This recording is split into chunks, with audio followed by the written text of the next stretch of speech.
સુરતના ખેડૂત આગેવાન દ્વારા પ્રાકૃતિક ખેતી કરતા ખેડૂતોને એકર દીઠ 10,000નું અનુદાન આપવા કેન્દ્ર સરકારને રજૂઆત કરાઈ હતી। સુરત ખેડૂત આગેવાન દ્વારા કેન્દ્ર સરકારને પ્રાકૃતિક ખેતી કરતા ખેડૂતોને એકર દીઠ 10,000નું અનુદાન આપવા રજૂઆત કરાઈ હતી। ભારત સરકારના નાણામંત્રી નિર્મલા સીતારામનને પત્ર લખી જણાવ્યું હતું કે દેશના જીડીપીમાં કૃષિનો અંદાજિત 16-20%નો હિસ્સો રહેલો છે। ભારત દેશના ખેડૂતો હવે રાસાયણિક ખેતી છોડીને ધીરે ધીરે પ્રાકૃતિક ખેતી તરફનો લગાવ વધી રહ્યો છે। ભારત સરકાર ખેડૂતોને ફર્ટિલાઇઝર ઉપર કરોડો રૂપિયાની સબસિડી આપે છે। ભારતના સંકલ્પ સુધી પ્રાકૃતિક ખેતીનો વિસ્તાર 0.14%થી વધારીને 20% કરવાનો જે સંકલ્પ છે।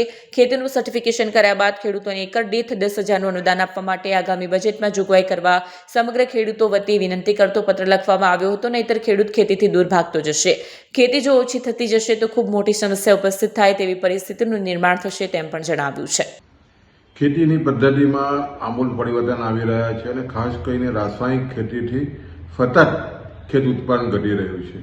એવા સમયે પ્રાકૃતિક ખેતી ખેડૂતોની તરફ વળી રહ્યા છે અને જે રીતે આગામી બજેટમાં તમે જોવો તો રાસાયણિક ખાતરની કરોડો રૂપિયાની સબસિડી ભારત સરકાર આપતી હોય છે અને બીજી બાજુ જે રીતે પ્રાકૃતિક ખેતીને પ્રોત્સાહન ભારત સરકાર આપી રહી છે અને 2047 વિકસિત ભારતના સપનામાં અત્યારે 0.8% જે પ્રાકૃતિક ખેતી થઈ રહી છે અને વધારીને 20% સુધી લઈ જવાની જે રીતની વાત થઈ રહી છે ખૂબ જ આનંદની વાત છે।